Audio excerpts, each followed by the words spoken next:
Over 60% of men today are reported as being single. Now, I know there's definitely some guys who are single by choice.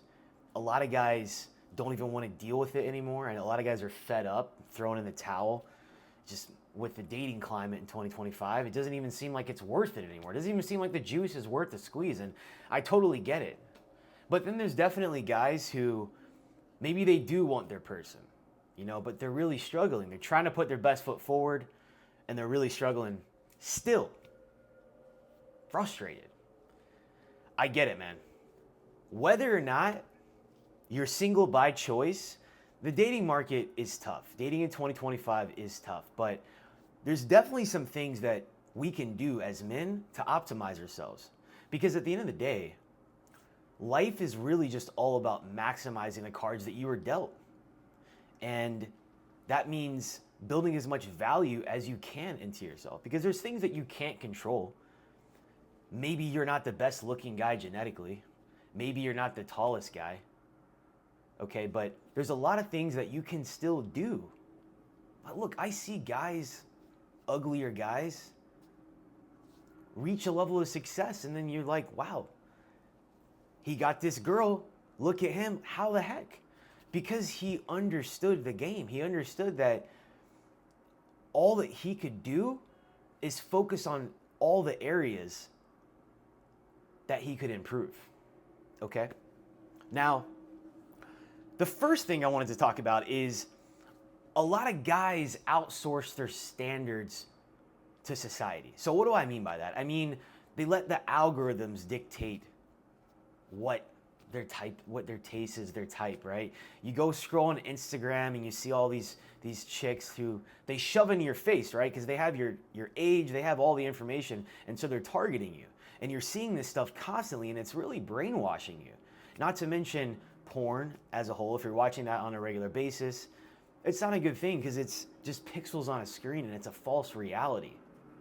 I know what it was like to be, years ago not getting laid for a while, and I would be frustrated, so then I would just go jerk off to porn, and then it just feels like it makes everything better, but really it's just compounding on a much deeper, bigger problem over time. Maybe it's, what you hear your friends and family tell you that you should have this. This is your type. You should have that. But at the end of the day, bro, it's up for you to decide what your type is up for you to decide what your standards are and what you want in a woman. Now, the second thing, I definitely relate to this because this used to be me in the past, but it's fear as rejection disguised as high standards, right? Oh, I need to have this, this, and this. It's having this insane checklist, which, by the way, I highly encourage every guy to make a list of all the qualities in a woman that they want. How she looks, her values. And you're not going to be able to get 100% of what you're looking for. I've come to terms to accept that you could probably find 90% of what you're looking for. And by the way, if you're tired of the dating market in the US, look, guys, go overseas, okay? I tell you guys, go overseas. I'm about to start doing some more traveling overseas as well. There's plenty of fish out there, okay? So we're not going to complain until we've literally tried all the different options, all right? But it's fear of rejection disguised as high standards, right? The biggest thing that guys fear is rejection from women. That's why so many guys don't cold approach. That's why I did it in the past. That's why I was scared to talk and just have a normal conversation with a woman that I would meet at the gym, at the grocery store, wherever I saw a beautiful woman. I was overthinking it, and I was scared of rejection. And that's the biggest thing that guys fear with women is fear of rejection, right? But it's saying that you're picky. You're just picky, but actually you're just afraid of getting rejected, okay? So put yourself out there more, all right? Now, I know a lot of guys struggle with building emotional intelligence, and coming from someone who was in combat, I was in the Marine Corps in this indoctrinated system for 4 years, and I had to recondition myself when I got out. I didn't know how to deal with and process my own emotions. I read a lot. I read a lot of books, and there's actually a book, it's a very easy read, guys. It's called just Mindfulness. Jill Hassan, I think it's Gilsassan. I don't know. It's easy to read, but it's good. It's a very good book on emotional intelligence, and she has one on mindfulness. One's called mindfulness, one's called emotional intelligence, okay? So just reading and learning, working on your emotional intelligence, that means not being emotionally reactive to things. It means being cool, calm, and collected And no matter what's going on in your life, no matter how crazy things are, it's processing the emotions in a healthy way and coming up with a solution, right? It's coming up with a game plan. It's not being overly emotional, okay? So being able to have emotional regulation, emotional control, very important. Having emotional intelligence, right? I've been more stoic in the past, so I was over the top with it. When I went down to the red pill community, I was very cold, very closed off, and I felt like I wasn't really able to have deeper connections with women because it was all surface level. Now, I think the red pill stuff can work. It definitely can, guys, because I always say, take the meat and leave the bones with the red pill community. There's definitely a lot of truth in there, and some of the tactics definitely work, 100%. It's worked for me in the past. But in terms of actually opening up, it's not good advice if you actually want to grow as the ascended man. That's what I'm all about. It's the evolved man, the man who's in touch with the healthy masculine and the healthy feminine energy, because we have the yin and the yang, right? So the masculine is leading with purpose. It's more direct, more assertive, a little bit more stoic. And then the feminine energy is the yin energy, right? Masculine yang. The feminine side of you is the yin, okay? That's a little bit more emotional. We're not vomiting our emotions, but we're in touch with our emotions, and we can deal with them in a healthy way and express ourselves. And I've realized that's so important in order to actually connect with women. Now, the other reason why so many guys are single is, well, like I said before, guys, you're hooked on porn. And it's killing your motivation to actually go out and talk to real women. Everyone's behind a screen. I tell you guys, I have a video on how to overcome porn, but you get a VPN blocker, that's great and everything. You put a VPN blocker on all your devices, but that's not enough to save you. Check out my video on that, because I go more in depth on that, and I don't want to make this one too long. Another reason why so many guys stay single, okay, is because they're afraid of maybe commitment, right? I think it goes on both sides, for men and for women. Everyone's afraid to get hurt. Everyone's afraid of commitment, and no one knows how to communicate. I just threw a lot at you, but let's dissect that. So, commitment. What do you want? Okay, if you're dating right now, dating with intention, whatever your goal is, if you just want to hook up, that's great. If you're actually open to a relationship, and never say you're looking for anything, because if you're looking for something, you're not going to find it. But what do you want? You have to figure out what you want and then lead with intention. And you don't have to over-explain, but you lead through action. Like women that I date, I lead with intention. I take the lead. I lead the relationship in the direction that I want to go. And that's what you do as a man. You can calmly and quietly lead without saying, oh, I miss you so much, or, oh, will you be my girl? No, like, it's not coming from a place of neediness. We're just leading in the direction that we want to go. And a lot of people are afraid of commitment. People want to keep their options open with social media, with the dating apps, with everything. Everyone wants to keep their options open. And people are afraid of commitment. And then people are afraid to get hurt. But look, we've all had our heart broken, okay? We've all been through the ringer. But I find so many guys get so bitter. They have a couple bad relationships, including myself in the past, bro. But guys get so bitter, they have a couple bad relationships, and then they're freaking just bitter about it. Like, all women are bad, there's no good women out here, and, you know, people just go on rants and blah, blah, blah, blah. All right. It's not really helping the problem. You're just generating more negativity, and you're keeping yourself stuck in a loop. If you're bitter about women, you have to learn to let go, okay? You can't stay stuck in the same loop, right? Because if you keep thinking about it and holding on to that energy, you're going to attract more of that into your life. Now, I'll tell you, look, I used to make a lot more dating content, and I noticed it generated a lot of negativity. I noticed it stirred the pot a lot, and also it kind of, you know, when you stay in that, right? You stay in that. It just kind of keeps the energy going, but you have to break out of that. We have to break out of this and just lead with love, okay? Lead with authenticity. Show up as your best self. Now, a lot of you guys are still struggling with women because you're still over-validating women. You can validate on occasion, and I'm not going to get in the nitty-gritty details of that today, but you can validate when she is coming correct and behaving in her feminine energy. But too many guys still worship the ground a woman walks on. If she's good looking, a 7 or an 8 or something, bro, like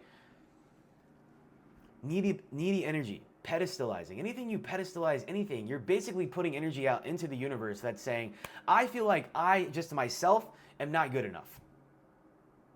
and it sends this needy energy to the universe, and it repels what you want. It repels the girl. And we just have to break out of that, right? So we can't pedestalize anything. And I still talk to guys who are dealing with a nice guy syndrome, you know? Girl says you're too much of a people pleaser. Girl says that, you know, and she's off fucking some other dude, right? It's brutal to say because I've been that guy before. So you have to overcome the nice guy syndrome. How do you do that? You start by showing up for yourself consistently, being disciplined, having good habits, having a structured day, respecting yourself. How the fuck can you expect anyone else to really respect you if you don't first respect yourself? And that means showing up for yourself. That means being disciplined. That means hitting the gym, building your body, building business, making money, becoming smarter, constantly getting after it, stacking wins for yourself consistently, bro. That's how you build confidence. I'd have a video about, you know, how to have like a magnetic aura. And guys, I don't think I'm this shit. Like, what? It's whatever, okay? But it takes years to build a confident aura. You cannot fake it. Money cannot buy it. Because people can see and feel right through a fake aura. It has to be built over time. Doing hard things, setting goals, crushing those goals. I was in the Marine Corps for 4 years. I was in combat. I was a team leader when I was 20 years old, carrying millions of dollars worth of equipment when all my ex-friends were playing beer pong. I did fitness modeling. I went from 30% body fat to 9% body fat in about 4 months. I broke into a sales career. I started my own business during COVID. I've coached, you know, over 100 men. I've got the systems on lock, bro. I used to be that guy. And if you're tired of making excuses and you're ready to really take things to the next level, I actually created a free 40-minute training. The link is in the description. Check it out. But, you know, another thing too is a lot of guys neglect male brotherhood, but it's not because they don't necessarily want it. They just don't really know where to find it or how to connect with guys. I encourage you to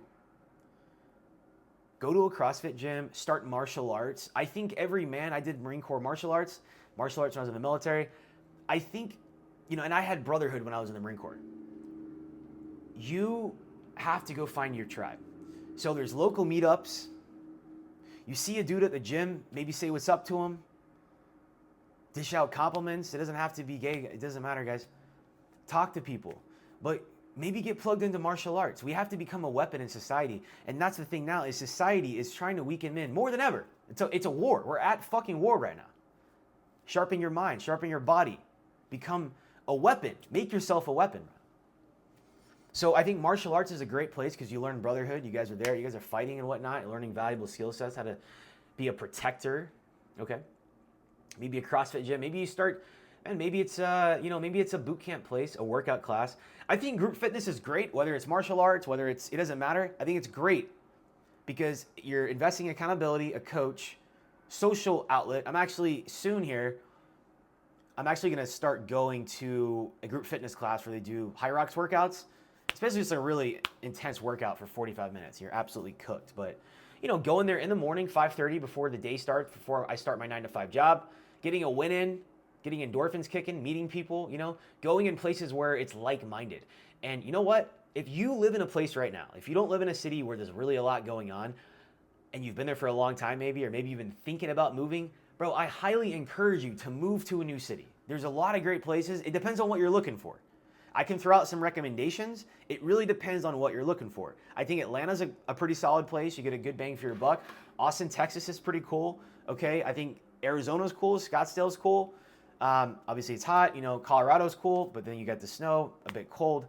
Man, it just depends. I've heard great things about Tampa. As far as living in Miami, I don't know. But shout out to all these places. It just depends on the vibe that you're looking for, man. It really depends on the vibe that you're looking for at the end of the day. But if you don't have enough going on in your city, bro, I would highly encourage you to move to a new place. Just start looking at some options, okay?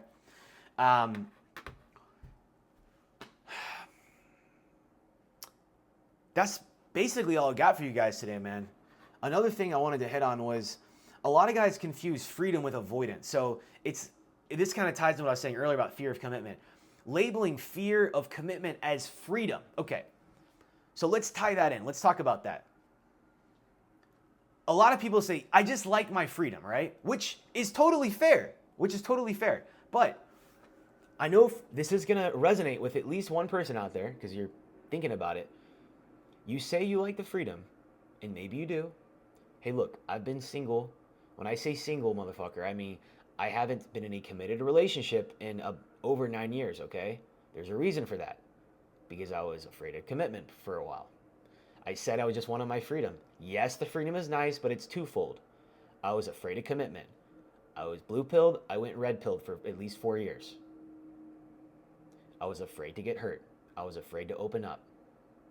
I was afraid to trust again.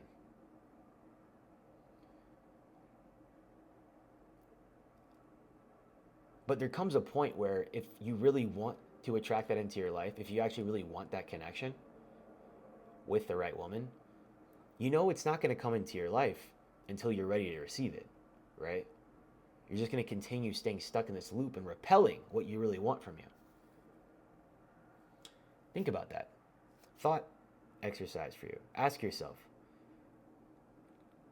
It might be 80% that you like your freedom. Okay, I get that.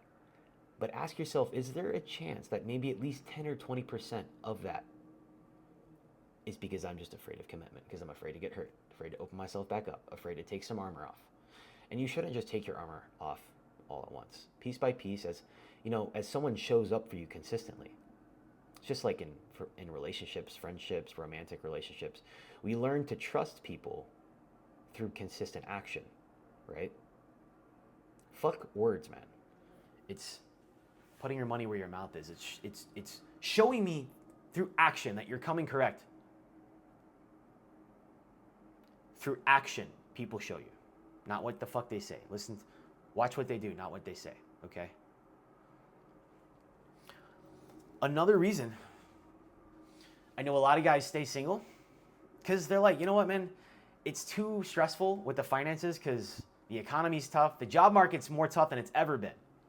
And you guys are barely getting by. And I get that because that was me for a long time. Well, all you can do is focus on making sure you're in the right vehicle where you can optimize your finances. Try to have multiple streams of income. You have a 9-to-5, build something on the side. Find a new 9-to-5 that makes more money, okay? We have to continue getting leverage. We have to continue having multiple streams of income and continue just because it's fucking expensive, bro, all right? Yes, having a woman's expensive. But you know what? I was under the notion for so long that if I'm dating a woman that I have to pay for every single little thing. And generally, I do like to do that, okay?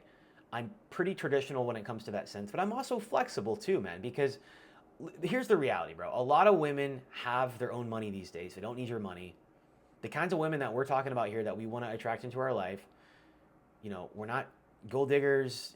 We don't want the gold diggers, those women, bro, because there's never going to be enough, right? She's going to find the next guy. But there's women out here that make good money, they have their own careers, and they're fine, man. They just want a good guy, okay? So, yeah, we want to stay away from the women who, that's all they care about, because it's never going to be enough. You're just going to find another guy, right? But I always thought I had to pay for everything, and like I said, I generally do, because maybe I'm a bit more traditional, but I'm more flexible now, because a lot of women, most women are finishing college more than guys these days, and women are out earning men right now too. So there's a lot of women that have their careers, man, and they just want a good guy, honestly. And I've really noticed that it's really hard for the good, solid guys to find the good, solid girls, and vice versa. I think it's tough for both. Very few and far between. But, the reality is men have always had the burden of performance in society. We're expected to provide, to lead, and, even if she has her own money, it's still this stigma, okay? But look, I know guys, man, who make pretty good money, but maybe their girlfriend makes more money. She's got a better paying job, and they're quite happy. They're quite happy. So it's not, what I'm saying is I didn't even date for years because I was always waiting until win. Win, win, win, win, win. When I make this amount of money, when I get this career, when I get this job, win, win, win. There's definitely a more optimal time to date. Like, if you literally don't have your shit together at all, you need to get your shit together, for sure. But bro, I had to stop coping and say, you know what? Like, we're good enough, bro. Like, we can definitely start putting ourselves back out there and dating. Like, actively. I just started actively dating back in January, but you know, I didn't date for about a year and a half. I had a hiatus of just going monk mode, and I went within to protect my energy. But anyway, enough of the ramble. That's all I have for you guys today, man. The last thing, actually, I want to leave you with this. You've got to learn to practice outcome independent, okay? Not being so fixated on an outcome, right? What the relationship that you really want to work out. You really want your person. You really want your person. Okay. The more you want something like that, the more you repel it away from you. So just give all that love to yourself first. Only then can you truly attract what's meant for you, right? By showing up for yourself every day, giving that love to yourself, and be outcome independent. Basically saying, you know what? I'm good either way. Whether it works out, it doesn't, I'm good either way, okay? Spread love, guys. Spread positivity. In a day and age, man, so much negativity and division. I'm here to unite you guys to revitalize masculinity. And if you want to work with me one-to-one, feel free to reach out. Link is in my bio. But also, like I said, I created a free 40-minute training. I've been through the fire. Link is in the description. Hope it helps, bro. I'll catch you in the next one. Peace.